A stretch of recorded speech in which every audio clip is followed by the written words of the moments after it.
Hello everyone, my name is Micah and today I'm going to be trying to persuade y'all on why texting and driving is bad and why y'all shouldn't do it. So quickly, could I get a show of hands on how many people have been distracted while driving or just picked up their phone? Alright, so now quickly I want y'all to imagine y'all are on the highway driving about 70 miles per hour, and you look at your phone for a quick second and you don't really think of what that could do. But what I'm going to try to tell you guys today is how that could impact someone's life and why you shouldn't be texting and driving. Slow down. So first I want to talk about what a few seconds could mean. So again, like I was saying just a bit ago, at 70 miles per hour, in 3 seconds you're traveling the distance that it takes to go a whole football field. So what this means is you're driving completely blind because you're looking at your phone. So imagine you're texting, because if you're texting, your mind's not on the road, it's on who you're texting or what you're texting about. So you're doing this completely blind and you're not thinking about who's in front of you, who's beside you, who's behind you, or anything. You're just thinking about what's on your phone, and that can be really, really, really fatal. So in a study done by Driver Distraction and Commercial Vehicle Operations, texting while driving raises a driver's crash risk by 23 times. So what this meaning is, texting while driving can be really, really detrimental for people in just a few seconds. Like, it doesn't take that long to end someone's life, especially if you're going that fast with a big vehicle. So the way I try to think of it is a few seconds could take away someone's life. It could take away a child from seeing their mother again, or a parent seeing their child walk at graduation. And this is what I try to think of to put away my phone before I drive or while I'm driving, because it can be very, very helpful. Okay, so now I'm going to talk about the deadly problem, on how many deaths is happening. So according to the National Highway Traffic Association, the total amount of people injured due to distracted driving was over 300,000 in 2024, and the amount of distracted driving that was causing death was over 3,000. So what this means is, obviously, over time, distracted driving is increasing, and that's being very detrimental. And it's really killing a lot of people, more than a lot of people think. And this is one of the reasons why, again, I said texting while driving or just looking at your phone while driving can be very, very harmful, because distracted driving is very easy. Well, it's very easy to get distracted while driving, basically. And in a study done by the Zebra in 2019, for iPhone users, if they're on their phone over 50% of the time, they're most likely texting. And for Android users, over 30% of the time, they're texting, which, like I said before, texting while driving can increase the driver's risk of a crash by 23 times. And if over half of the iPhone users are texting while driving, if they're on their phone, then over the half of them their chance of being in a crash is increased about 23 times. So what this means, a lot of times when people are on their phone, they don't think of how it can impact someone else. They just think about in the moment, who they're texting or what they're thinking about, or they could even be checking a little notification. But it's very easy to lose sight of who that could hurt. So before I want to talk about what you can do to stop texting while driving, I want to first talk about why texting while driving is so very common. So firstly, cell phone usage outside of driving is increasing over the years because, technology's everywhere. You can find it anywhere and everywhere. You could be on your computer, you could be gaming, you can take your phone anywhere, you can be on a tablet.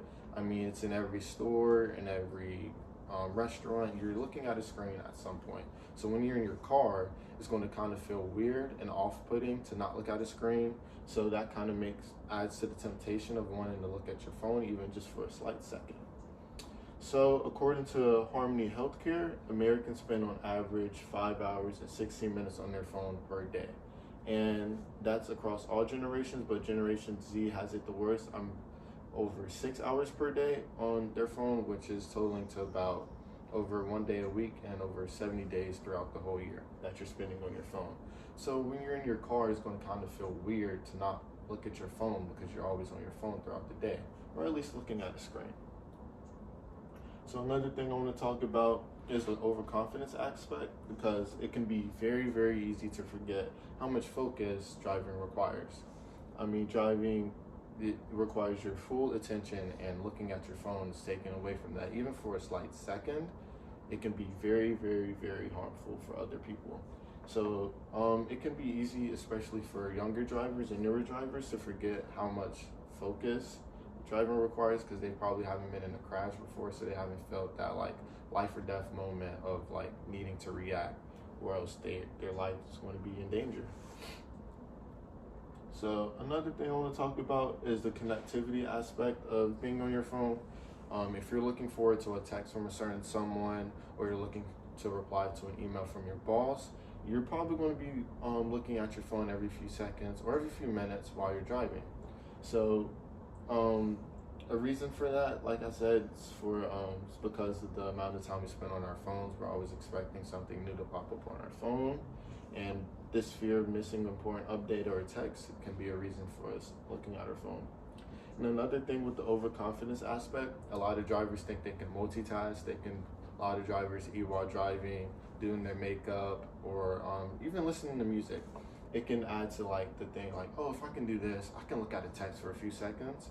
So, I mean, it just adds to the overconfidence aspect and the kind of cockiness that some drivers may have when they're driving, because, I mean, they think just looking at your phone can't really be that harmful. Like I said, try to think of the lives that is at stake and who you may be impacting. So now I want to get into the ways to help prevent texting and driving. So one quick and easy way is to just turn off Do Not Disturb. It's basically silencing all your notifications, or at least all unimportant ones, unless it's an emergency contact calling you. At times, usually will go through. Another quick and easy way is to place your phone somewhere that is not easily accessible and visible, so you're not tempted to look at your phone. And if you can't access it in a quick and easy reach, you're probably going to be less likely to want to reach for your phone. So the most simplest way, I think, is to just power off your phone.